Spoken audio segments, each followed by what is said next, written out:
Welcome back, everybody. Today I'm going to teach you how to create tickets, products, and invoices on HubSpot. This is an essential skill for managing your sales process and getting paid efficiently, all within one platform. First, head over to hubspot.com and sign into your account. If you don't have an account yet, you can create one or start a free trial to get access to these features.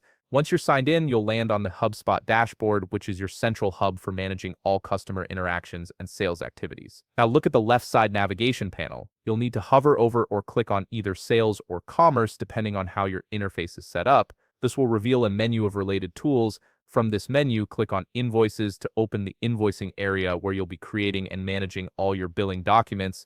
Once you're in the Invoices section, locate the Create or Create Invoice button in the upper right corner and click it. You may be prompted to choose between a one-time invoice or a recurring invoice. So select the option that fits your billing needs. For most cases, you'll start with Create One-Time Invoice. Next, you'll need to enter your customer's information. Type or select the customer contact in the billing contact field.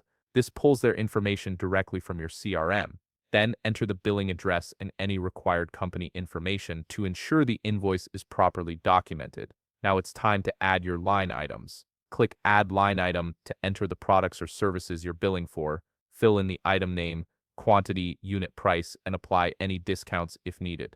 You can repeat this step for as many items as necessary to complete your invoice. After adding your items, set your payment terms and due date. Enter something like net 30 inches for the payment terms and specify when payment is due. You can also add any necessary notes or terms in the memo field to clarify expectations with your customer. If your account supports it, configure your payment options at this stage. Enable payment links or set up the payment method you want to include in the invoice, making it easy for customers to pay you directly. Before sending, double-check everything. Review the customer details, line items, amounts, taxes, totals, and due date for accuracy. Use the preview option to see exactly how the invoice will appear to your recipient. If available, send a test invoice to yourself to confirm the formatting and payment links work correctly. Finally, when everything looks good, click Send to email the invoice directly to your customer. If you're not quite ready, you can choose Save Draft to return to it later. Make sure to share any payment links with your customer so they can complete payment quickly.